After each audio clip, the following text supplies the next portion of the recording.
Thank you so much, John. And really, it is such a pleasure. Sharon, I just want to compliment you because I think it is truly a riveting memoir. And I am a bit choosy about who my interview, and I'm really pleased to have been asked because I think, as John just said, the more I read, the more I got found in, and I thought it's so fascinating. A psychological thriller creator and director in Hitchcock, and we kind of have the same thing in the memoir itself. And the reason that I was particularly interested is because, I've always thought you just had the most mordant sense of humor. We met at Yaddo. You're a wonderful poet. So thanks for asking me to be with you. And we talked about how to start this, and we thought that maybe we should leap right in. Everyone is, I think, familiar with Alfred Hitchcock's Psycho and the famous shower scene. And we thought that rather than let all of you wonder when we would get to that, we would get to that. So this is a cinematic memoir in 10 films, and we'll begin there and get to the question of why just a bit later, okay? Thank you. It is such a pleasure to be here, to be in conversation with you, Jacki, and thank you, John and McNally Jackson, for hosting us. I'm just thrilled to be here and thrilled to have my book, and those of you who have ordered it, you will get it. It exists. So I'm reading from the very opening of the Psycho chapter. It is true one can be too young to watch sex and violence. The first time I saw Psycho, I was 11 or 12, reclining on my high-riser bed with my older sister Marla reclining on hers beside me. I fell asleep during the shower scene. For that matter, the nearly 50-minute prelude to the shower scene left no traces in my memory that I can detect. Yet I now find it more gripping than the murders of Marion and Detective Arbogast and the police procedural that take up the final hour of the movie. Who can relate to being stabbed in the shower by a psychopath? Or to being stabbed so you fall backwards down a flight of stairs, dead? Who cannot relate to a clandestine afternoon tryst? The frustrations of a long-distance romance, the temptation to get even with someone by stealing. I return to the masterful opening scene of Psycho, the camera's overhead pan of Phoenix, before zooming inside the open window to catch the end of Marion's lunch hour tryst with her lover Sam. Almost the first thing I would have seen as a 12-year-old is the huge white brassiere with its several straps that Marion, Janet Leigh of course, is wearing as she reclines on the bed while Sam stands over her in trousers, bare-torsoed, getting dressed. As a preteen, I must have felt overwhelmed watching the intimation of sex and seeing those big breasts in their white cups. So gradually, I fell asleep. So I wanted to begin with that because for me, the image of a 12-year-old girl watching that film with her parents and watching these really gripping scenes that deal with sex and rage and desire was really a fascinating thing and you did fall asleep. I mean, there was something in 12-year-old you that wanted to not see. And we're going to talk a lot about seeing this evening. But, right. It was But I also wanted to ask you about why Hitchcock, because you do start with an epigraph in which Hitchcock says that give them pleasure, the same pleasure they feel when they wake up from a nightmare. Why Hitchcock? He permeated my childhood. I did watch, not all of these movies, I did watch some of them with my parents. Psycho I was watching with my sister. I grew up watching his Alfred Hitchcock Presents, the TV show. I do write about the one recurring nightmare I had as a child was of the figure of Hitchcock, that profile, that very famous profile of his, and this truncated body, missing the bottom half of his body, and that nightmare this was a recurring nightmare of my childhood. So he was really, I couldn't have done this with any other director. He was really a part of my childhood. And I am a poet, and for me, I think the power of metaphor, the power of using something by comparison, showing through the power of metaphor. I can see more directly by looking at something else. And I'm sorry, I'm feeling so, at a loss for words. and so you fuse your life with his lens and really look at your life through the prism of these movies. And I thought that was so bold, and I thought, how is she going to do this? And you have done it so flawlessly. So to use that here in Psycho, we also talked about how you see Marion, the voluptuous Janet Leigh. You are a 12-year-old. She is untouchable. Obviously, in a moment or two, she's not going to be very untouchable. But maybe we could contrast that by reading your incredibly acute observations about all the psychology revealed in this and the other films that permeates your own psychology. In your memoir, where you talk about Marion. I'm going to just read one, just one paragraph from that whole section, because it is 50 seconds. The camera really slows down. You actually have only 8 jump cuts, whereas when she is actually stabbed afterwards, you have 78. So the camera is also just violently slicing away at her. And so I really focus on those 50 seconds before she is murdered. In those first few moments in the shower, as she lifts up her face and throws her head back, her mouth slightly ajar in a state of rapture, I imagine Marion conjuring up her afternoon tryst with her lover Sam, or she's fantasizing about their next lovemaking session, or simply pleasuring herself. There she is, soaping up her body with a look of such abandon on her face. She dwells on her neck and arms, caressing them under the water's stream, frequently closing her eyes. And I go on to suggest that I think that she has the most erotic pleasure of any of Hitchcock's heroines. She almost has to be killed off because she is become the subject, not the object of a man's desire. And so there's really a lot of autoerotic pleasure going on in that shower scene. Your own budding sexuality as a 12-year-old, and sexuality, it's just puberty to begin with, not, which is quite normal. It is something that you write about here. You grew up in this really unstable household. We'll talk much more about your mother, who was mentally ill, schizophrenic, blunted, unable to really parent as she wanted to, your charismatic dad, who often disappeared because he was a traveling salesman. And you take us into this modest apartment bathroom in Flatbush, Brooklyn, that is far from the romance of a Hitchcock movie. I realized Janet Leigh's motel room isn't particularly fancy either, but just talk about what it's like to be a 12-year-old in that household when you take a shower. Well, I can read this.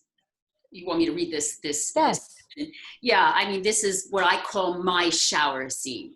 It doesn't end the same way that Marion's does, of course, but I think there's parallels.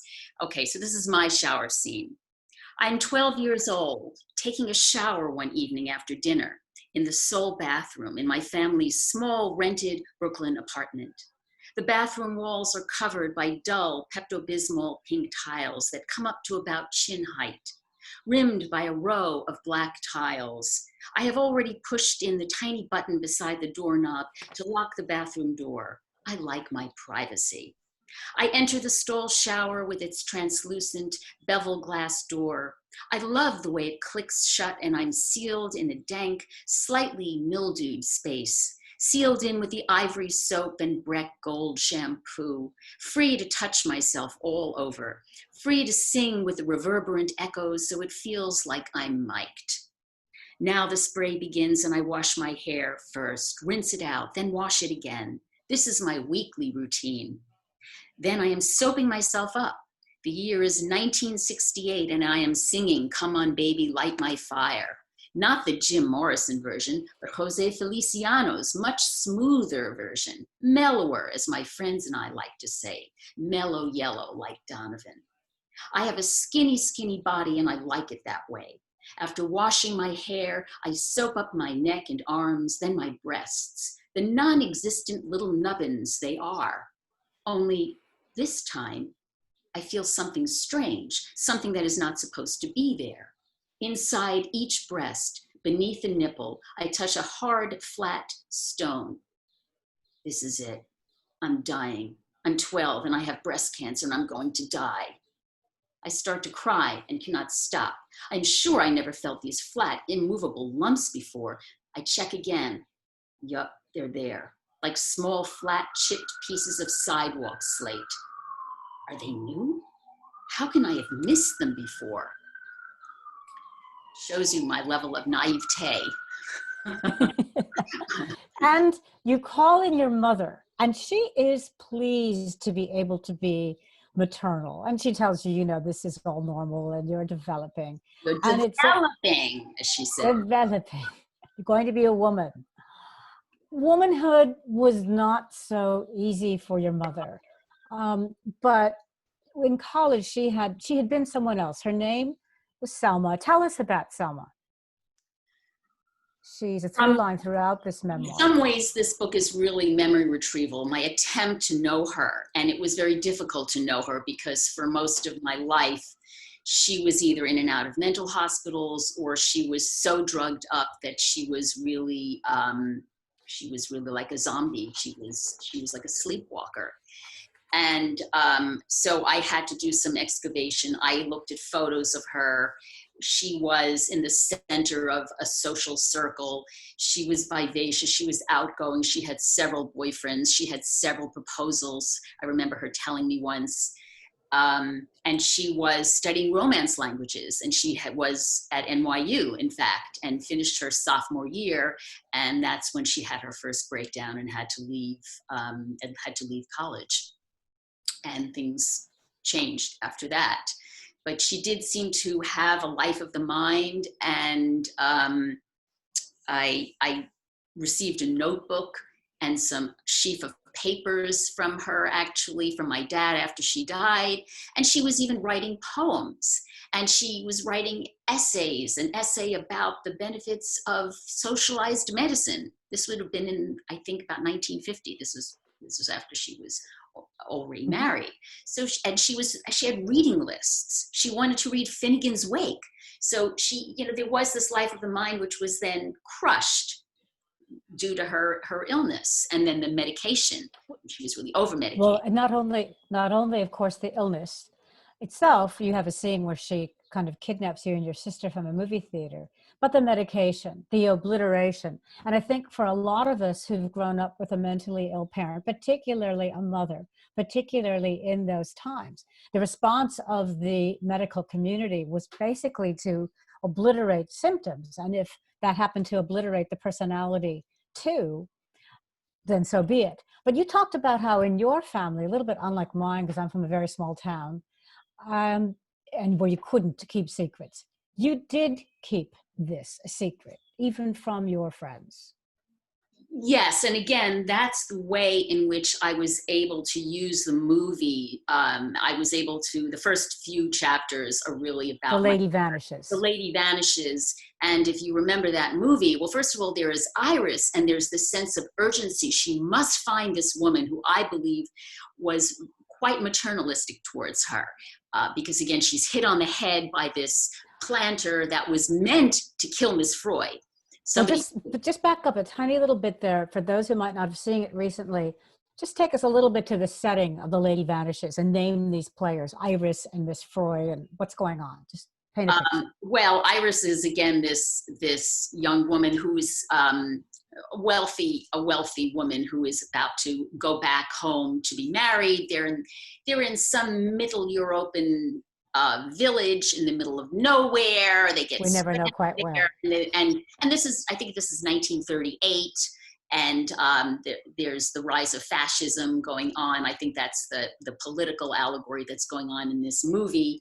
And this older woman is there, Miss Froy, who says that she is a child's governess, you know, and she's going home, but of course she ends up being the spy. And so Iris is hit on the head when someone is trying to actually kill Miss Froy, and it's Miss Froy who takes care of her, and then she wakes up because she's perhaps she suffered a concussion and she falls asleep, and when she wakes up, Miss Froy with Miss Froy in the same train compartment is gone. And the various people who are in the car and the other people who she meets all deny having seen her. So it ends up being all these different people for various reasons are in on the cover-up. And I connected both to the urgency of Iris wanting to find Miss Froy, wanting to find the mother figure, and Iris, which is, you know, a part of the I, and it's what does she see, what does she not see?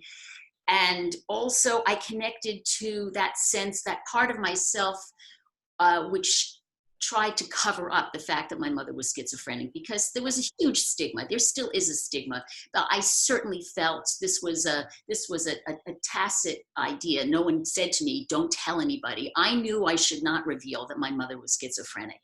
So there was enormous shame around her condition, and nobody knew. And part of my writing this book is coming out of hiding. Part of my writing this book is not being in on a cover-up anymore.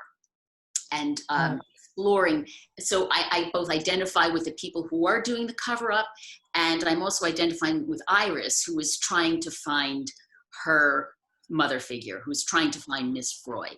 And in your book, you really can have that dialogue with your mother that you couldn't have in real life, not only Miss Froy, but her. There are 10 films that you use to look at this, but we'll stay with The Lady Vanishes for a moment.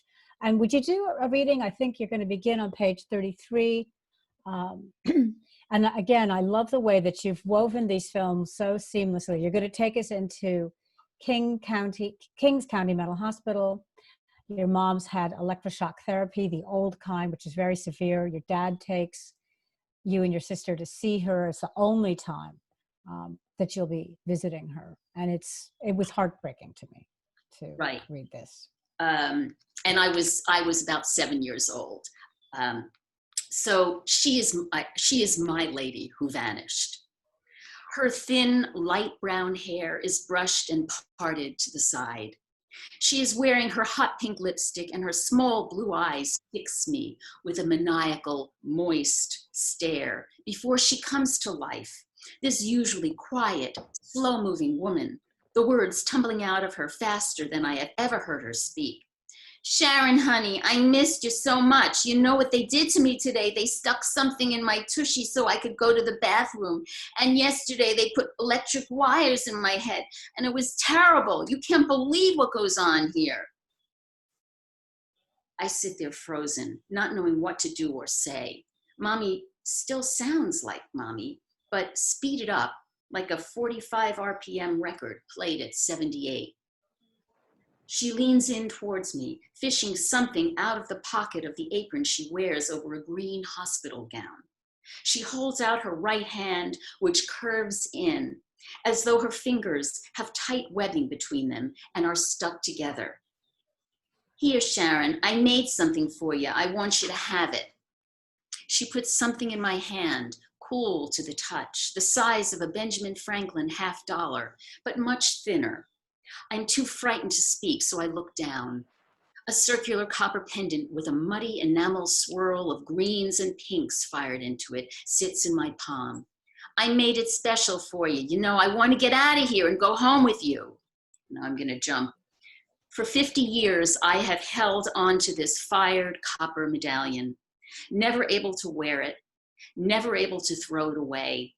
It traveled with me across country when I moved to California, sat in storage in my grandmother's basement in Brooklyn, and still hides inside one of my jewelry boxes until I fish it out. As I rub my thumb over it, this stilled kaleidoscope with a bumpy shine on its enameled side, roughly tarnished on its back, feels like a maternal reliquary, my ocular proof. You know, you talk A lot. That's just a stunning passage, Sharon. And when I said I felt heartbroken, I felt it all over again. The idea that a 7-year-old would have to witness this and not be able to understand, and I'm sure there's no support offered in terms of understanding what was going on, but also ocular proof.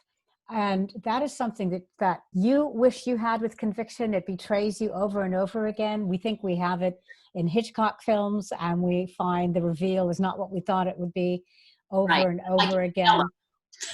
Exactly. Yes.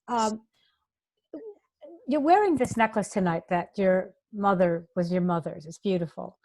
Thank you. Yes.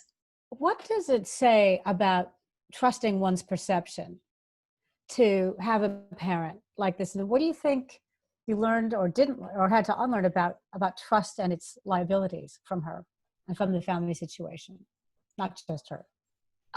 Well, I think this was a problem for me. I didn't really know how to calibrate trust. I trusted her. I clung to her, even though she terrified me. We're not necessarily going to have time to talk about The Man Who Knew Too Much, where I compare the kidnapping of the child to what my mother sometimes did with me, where she would run away with me. And she was my mother, but she was also someone who was kidnapping me. She was having one of her psychotic breaks. And so I think this has been a lifelong issue of knowing how much to trust and perhaps being drawn to danger in a certain way. I think there was a very short passage I could read about that. Let me just see. While you're finding your way, I'm going to hold up the cover of your book, because this is a picture of Sharon as a young model. She's the 3-year-old blonde child in this terrifying grasp by a stranger. Right. Those are not my parents. And I had no idea what was going on. And I write about that episode in the book where it looks like they are running away with me. So this is just one of those places where I'm, again, I think doing this kind of dream work and trying to understand my mother, trying to retrieve her in a way. Why did I have a tendency to trust almost anyone, at least initially? Was this my mother's legacy? From a young age, I never knew when I could trust her and when she was having a paranoid episode. Perhaps I unconsciously put myself in situations of danger because they felt uncannily familiar. There have been many moments in my life when I have felt helpless and lost, and there was someone who seemed willing to help me. That was often how I felt with my mother when she was having a schizophrenic break, helpless and lost, and yet I clung to her. And of course, that ends up playing out in the major relationships, romantic relationships in my life as well. And that's part of what I was trying to explore in the book. I think as a person, my own background being so much in either journalism or first-person nonfiction narrative, the idea that a poet would turn to memoir like this fascinates me. And you could have written a whole series of poems around all of this, but you didn't. You really wanted this form. Can you talk about that a little bit? Why a memoir? Why now? And how Hitchcock helped you get through it? I think Hitchcock, I think at the beginning of one of the chapters, I talk about this idea of peripheral vision. You know, sometimes you can see the stars better if you look away. And I think about this as peripheral memory in a certain way, where I'm using Hitchcock. It's a lens and it's a screen. It is a way of reading my life, but reading it indirectly. And I think at times I felt blocked. It was very difficult to deal with the trauma. And so I would interpose the movie, and in this peripheral way, it helped me then get back to dealing with these traumatic moments in my life. And I think there was— But the memoir was what you wanted the form to be. Well, memoir. Yes, because I think there was only so much I could put into the poems. I wanted to talk about these movies. I wanted to talk about my life. I wanted to braid them together, again, like the terms of a metaphor. That's really how I saw it. And I think there was too much narrative for me to put in. I've written about my mother. I do have poems about her, but I think that I needed the space of prose in order to fully enter and do this act of memory retrieval. The second part of this book moves from the domestic interior, if you will, in the terms of you thinking about your parents, to your own more adult life, and even your fairly recent life. And it's also just, if anything, it gets even more fascinating and more like a thriller and psychological, because thought to myself, we know that it turns out well enough. I mean, Sharon is walking around, she's written this book. She's not sitting on a bench somewhere in an institution, but we don't know exactly how you got there. And you begin with not the scariest of Hitchcock's films by any means, To Catch a Thief. And maybe you could explain the story of the man who is your thief of the heart, and a lot more besides. Right. I mean, you could say tonally, what happened in my life, which was much more of the thriller, and and that movie, which is much more of a romantic comedy, they couldn't be more different. They couldn't be more distinct. But the setting was right, and you have this charming, you have Cary Grant, right? You have this charming man who pretends to be somebody other than he is, right? He has to be Conrad Burns instead of John Roby the cat. He's a jewel thief. He's a jewel thief. Cary Grant. John Roby's a jewel thief. A former jewel thief. Living on the Riviera. Yes. And he's a charming man who everybody ends up trusting. And you wonder why they end up trusting him. And in my case, I met this very charming foreigner in Bradley's, which was a very famous jazz club on University Place. And he read me very well, and he somehow picked up for me cues so that I remember saying to him, "Oh, so you're Italian and Jewish," which to me was the perfect combination. He was exotic, but he was also of my tribe, so to speak. Mm-hmm. And he was a musician, so I was a poet. So there was also this fantasy about, here's this musician, and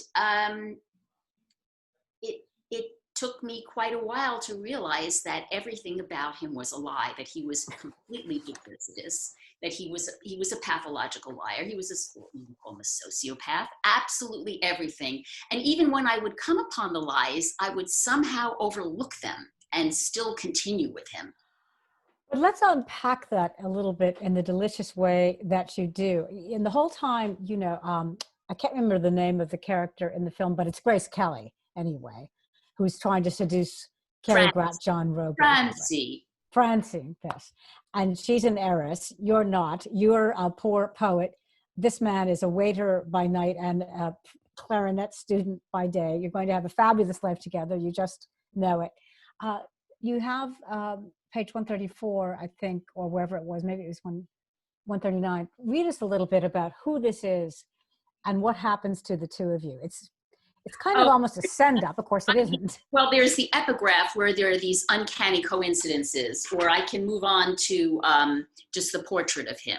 Just the portrait, I think, is fine. Okay, because there are these uncanny coincidences that we find out, but you'll have to read that chapter. We can go back to that. This is a little bit about Carlos. Carlos made me Spanish tortilla late at night. When he was not working as a waiter in an Italian restaurant, he practiced his clarinet and took private lessons with a teacher who trained world-class musicians. Carlos complained that he could not practice on a full stomach, so we always ate dinner after he had finished practicing, which often meant after 11 o'clock at night. Practicing meant he sat erect for hours in a straight-back chair, running his fingers up and down the keys, doing scales. I can still see him fussing with the reeds, licking them, cutting away at them with a pocket knife and licking them again. The art of the reed, I learned, was as much a part of learning to play the clarinet as how one pursed one's lips to blow a stream of air into the ebony column, or how one fingered the steel stops. The poet and the musician, that element of romantic fantasy, continued to shape my view of our relationship.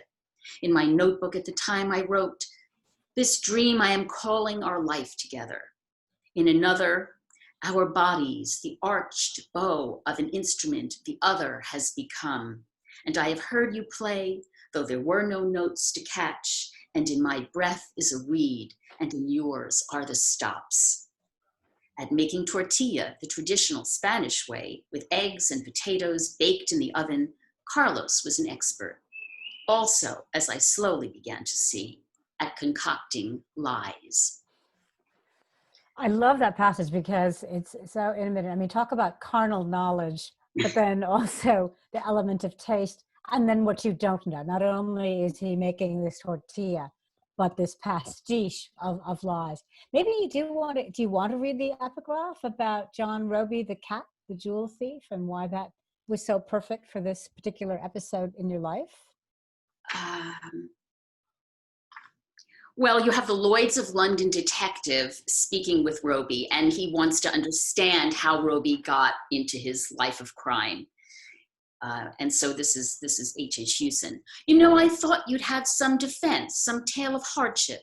Your mother ran off when you were young. Your father beat you or something. And John Roby's response, no, I was a member of an American trapeze act in a circus that traveled in Europe. It folded and I was stranded, and so I put my agility to a more rewarding purpose.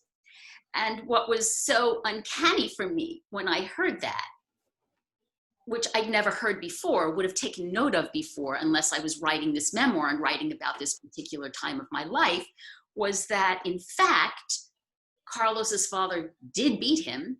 His mother, who had been beaten, ran off because she couldn't handle it. And they were in a trapeze act, but they were an acrobatic act, and they did travel around and tour circuses all over Europe, and in fact were on the Ed Sullivan Show. These things were true. Although at first he told me that his father was a dealt in antiques. So everything he told me was duplicitous. And then it finally came out. And of course he was not Italian and he was not Jewish. I mean, that came out that he was he wasn't even unmarried, as you would later well find out. That I think you'll have to read the chapter. I uncovered so many lies and lovers and artwork that was secreted away, and there was You stay under the spell though of deception. You stay under the spell of, it goes back to what we were saying earlier, ocular deception, ocular proof. You do confront him with this complete fabrication. He's been telling you, he read you like a book. He knew exactly what you wanted to hear. You had some fabulous scenes together. And apart from actually stealing from you, he wasn't physically abusive or anything like that, but he was emotionally abusive. Emotionally, yeah. Right. He would tell me he was traveling out west to visit his anti-Semitic uncle. He would do these, which was very painful to me. And of course, he was actually taking his girlfriend to a dude ranch on my credit card. Yes. Adios to yes, to him. But then you go on to, one is tempted to say, so that sets you up for a wave of these things. The next film that you move on to is Spellbound. And I think that this relationship begins, if I'm not mistaken, around the time of your mother's actual death, which is very sad. Your parents have split up. She spent a long time in a nursing home. Poor woman has never, ever seemed to receive exactly the right, kind of the right, medical treatment being not as sophisticated as it is now, just a lot of, she's passing. And here comes someone new. And tell us about the film Spellbound and how this becomes the next pivot point. Well, here I thought, this time I will be with somebody familiar. In fact, I meet him in my synagogue. And I thought it can't get more familiar than that. It turns out we overlapped at college by several years. We even had friends in common, although I didn't remember him. So there was this familiarity to it. And yet he had a problem. He had a big problem. And again, I think that there are times when irrational, or perhaps in his case, even psychotic behavior, which was both frightening, also felt incredibly familiar to me. and kept me tied to him. And I also met him right at the point my mother was dying, and he was there for me. And I think I moved my attachment from her to him, to Robbie, as I call him in the memoir. And I want you to read from that in just a second, but I was going to say, you also make the point, the thought that although women to some degree men fall in love with these difficult, deceptive characters. In Hitchcock movies, there's often a happy ending. And yes. in real life, not so much. Yes.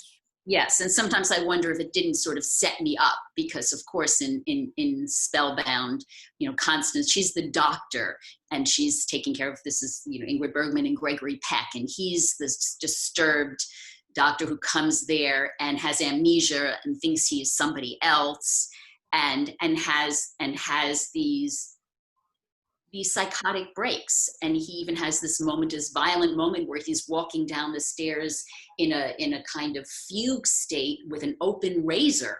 And so it's very scary, but somehow she trusts her love will heal him. And in fact, it does. And they end up, living happily ever after, we have to assume. And so there is a way in which I think I felt set up by that. I guess as many of us do, we fall for those romantic stories, and of course life doesn't turn out that way, if not a lot of the time. It doesn't really turn out that way in Hitchcock either. It doesn't turn out that way obviously in Psycho or in Vertigo. But I could read this passage. Please. Because I think this was one of the things we didn't get to really talk about, is the way that in writing the memoir I was able to face things that I couldn't face before. And it was only in writing the story that I was able to finally see something that perhaps I had been avoiding or not wanting to see. And so that's the passage I'm going to read. A month after my mother died, Robbie invited me to go away with him for a weekend to Mohonk Mountain House, a beautiful old lodge in upstate New York. We climbed the craggy mountain in the bleak, cloudy, late November light. We had no need to say much. I felt he understood my loss. He was there for me the way he was there for me at the train station. Back in our room, Robbie sat on the porch in a wooden rocking chair, smoking pot and looking out over the lake. We had sex 8 times before dinner. I know because I counted. Robbie climaxed 8 times. It all felt too rushed, too frenzied, too urgent, even desperate. Not pleasurable at all for me. I felt relieved when it was over. Now, 25 years later, the spell of Robbie has lifted enough for me to see how much of his behavior, his irrational fits, his temper, his sexual veracity probably had something to do with cocaine.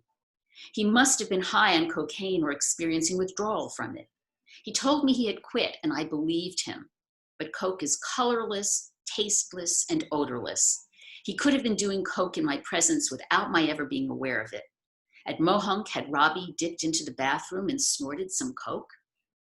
Cocaine, I learn now from the National Institutes of Health, not only stimulates the pleasure centers of the brain, but can also cause psychotic episodes, anxiety, paranoia, delusions, even violence, similar to my mother's paranoid schizophrenic breaks.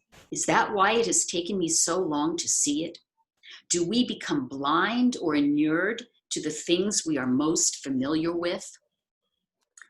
And I think, in fact, there was something incredibly familiar about he had these violent episodes with me that I couldn't understand. They erupted out of nowhere. And as much as they terrified me, there was something familiar about them. Well, and when you grow up with those, you think that's a part of love and the Right. human condition, and you will redeem that person. I think that, as a child of a mentally ill person, I think that makes just, a lot of sense. Yes.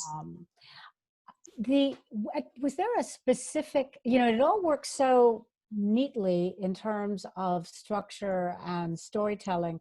Was there a moment in your physical life when you said, Hitchcock, it's got to be Hitchcock, I'm going to do a film that, was the portal for the frame of the book? It was Vertigo, actually, which is the final chapter of the book. I was in a rather destructive affair. I came home in a cab and was already running a fever, went to bed, and it turns out I had come down with the flu. This is about 7 years ago. And I always like watching intense thrills. I couldn't remember Vertigo that well. I thought, why don't I watch Vertigo? Because I'm feeling vertigo. I'm having the flu. I'm running a high fever. It feels like this might be the movie of the moment. And as I was watching it, I just had this eureka moment that there are ways in which whatever we think about Hitchcock's personal life off screen, I think he captured something about sometimes the destructive dynamic of heterosexual desire. I think he got something right about what women want and what men want. And I saw myself in that movie and I thought, I could do this. And then I took the next several months and I went boom, boom, boom. I was able to find these connections between my life, chapters of my life, and different Hitchcock movies. Let's read the passage let's hear the passage from Vertigo. Okay. Your meditation on it. Okay, it's just a very brief excerpt towards the end of the book. What is it, Judy, of course, we know she's the one who is Madeleine, right? We know these characters. What is it Judy wants? As Freud famously asked, what do women want? I keep asking myself that question throughout the entire movie. She wants the spectacle of his desire for her, which she hopes will eventually turn into love for her. The power of a woman's need to be desired and to allow herself to be transformed into someone else. This finds its complement in the power of a man's need to control and make over the object of his desire. What is it I have wanted in relationship after relationship? I'm going to jump down. What is it men want? Most heterosexual women I know at some point in their adult lives ask themselves this question. Is it to dominate? To love and be loved? To feel worshipped? To be mothered? To abuse or be abused? The conundrum of desire and the way that you circle through it again and again in here is just truly compelling. And I hope many people will read it. And again, I'm so drawn in. We've got about 10 minutes left, and this seems like a good place to take some questions. So I think I can do that. And you've got a few of them here. Here's a high school classmate who knew nothing of what was going on with her home life while we knew you. I wonder what it was like to hold that secret from us, and how did it affect all of our interactions? It was very painful. It was very difficult for me because people would make fun of my mother and say, oh, Sally, she just likes to watch TV and lie in bed. And they would, make fun, and I would just hope no one would ever figure it out, even boyfriends who visited. I really didn't talk about my dad, but what would happen is that I would just deflect attention from my mother onto my father, who could be a lot of fun. We called him the funky father. And so I was very happy when people were just caught up in thinking and interacting with my dad and moving away. I was diverting attention away from my mother. It was very painful, and there was the sense that somebody is going to figure it out. Somebody's going to know at some point. I guess it's like being the child of an alcoholic parent. But I was terribly ashamed, and I was afraid somebody was going to find out, but nobody ever did. I can't believe it's still hard to conceive of in that way. Another, Sharon, this is obviously a departure from your prior works. Do you feel like you're on to new projects like this? If so, what other ideas, or will you stick with poetry in the future? It is interesting to think about, and we talked a little bit about what it's suddenly like to be public as a memoirist and how that is different from your poetry and being a poet. Yes. Even though I use the movies and I do think of them as extended metaphors, it does feel much more exposing. And I mean, my first language is poetry. So this is still an acquired tongue. And I do like having longer term projects. And I was beginning last summer to work on a memoir about dogs, actually. So it would be much lighter, an entirely different project, much lighter. I think I was calling it A Dog by Any Other Name, and it was going to have short little vignettes. And I do have a childhood dog that gets mentioned, and then there was the dog I had for 14 years. So, but I'm always going to be writing poetry.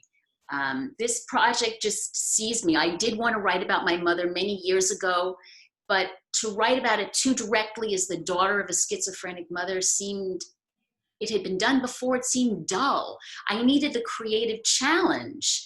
And so for me,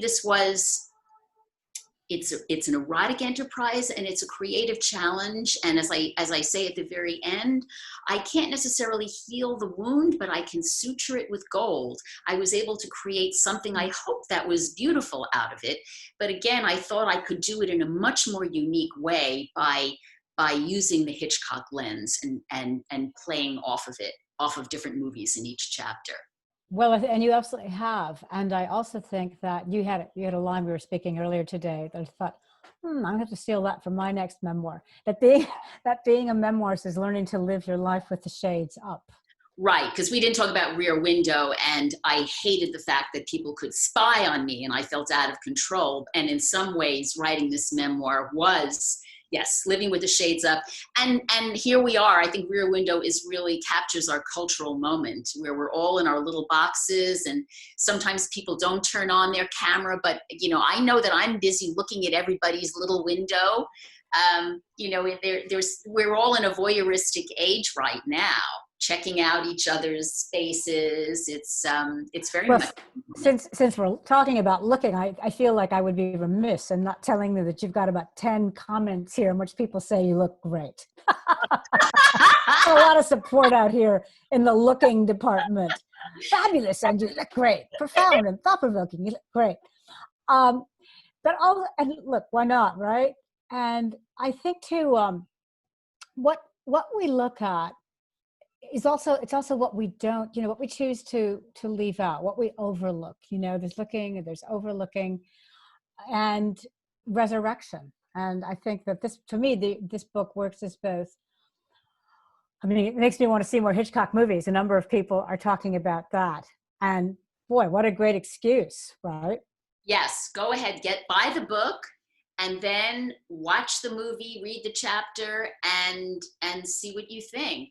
I'm very idiosyncratic in my readings. I only focus on the parts of the movies that I can connect to in my life, and I push aside the other parts. Absolutely. But I think that we're always reading our life through a lens. And so this is my particular lens here. Are you doing some special Hitchcock screenings? I hope to be. I have to see how to arrange that. I would love to do a screening of, let's say, a Rear Window, and then have a conversation around it. I'm hoping to do that, so everybody will have to stay tuned and see if I can, I'm not a technological wizard, but I was originally going to be having screenings in a friend's apartment where people were going to come, and we were going to have a real party, and now everything is virtual. So I will hope that I can arrange that this summer. We can have a night at the movies, and then we can all talk about the movie. Well, what I like about our virtual world right now is that those of us temporarily out in the provinces are able to partake. So I'm in Wisconsin at the moment. So as you reflect, as you think about wrapping up this book and what it has taught you, what would you say is the lesson that you've learned that is different than perhaps, concluding in these works of poetry? And do you see Hitchcock and do you see people a little differently? Did you learn from this? You'll go through, yes, suture the wound with gold, but we also don't really want you to get wounded again. I think there is a sense that you want that Hitchcock blonde, and boy, he had that fascination about blondes. We want this blonde to be the survivor, that you have been. You're here to write about it. I am the survivor. I don't know if I can say there's an ultimate lesson. although I think in choosing to write about my life through these movies, I think I've actually altered my memory of those times. And now I think that when I think about various moments in my life, it is hard for me to disconnect them from the movie. I've almost, because I do think that when we retrieve our memories, we sometimes change them. But I do see now the patterns that I have, and I do see the way my mother has sort of lived inside of me. And she loved me very much and was there for me in ways that you would not think she could have been there for me, not just in that moment in the shower scene. But I also see that there were certain deficits, things that I never had. And I see the way, more and more, I see the way they played out in these adult relationships that I had. I mean, I was told more than once, Sharon, you've married your mother. That's what somebody said to me about this thief of a husband. And I didn't quite understand it at the time. But of course, now I do. The problem, of course, is that every time the experience is different enough so it doesn't look like I'm doing it again, right? It's just different enough. Well, maybe now that you've laid it out for us. But also, you bring her alive, and like a Hitchcock movie, you have these totemic things. Your necklace. I know you happen to be sitting beneath a lamp from your parents' home in Flatbush all those decades ago. And that totemic copper medallion that you gave to, Hitchcock too uses objects in his films. The cigarette case in Strangers on a Train that links, the main protagonist to the murderer. So, and objects are important to poets. And very, yes. Yes, and they are other ones that occur in the book as well, which we really don't have time to talk about. No, it's time to say goodbye, but I want you to know that very many people writing in said they were going to buy this book, and that is what we hope they will do. Here it is. Thank you again for this wonderful work, which I know I'll be ballyhooing as much as I can in my various ways before I return to the East Here Coast. it is. So. Congratulations. I know how good that must feel. Thank you. Deserve that smile. Thank you. Thank you, everyone. Thank you, McNally. Thank you, Jacki, for moderating and leading the conversation. Congratulations, Sharon. The book is Hitchcock Blonde, a cinematic memoir. It's published by the fine folks at Terra Novus Press, and you can order it straight from us. But since I think you all want to, I think you all should unmute yourself and congratulate Sharon. Congratulations. How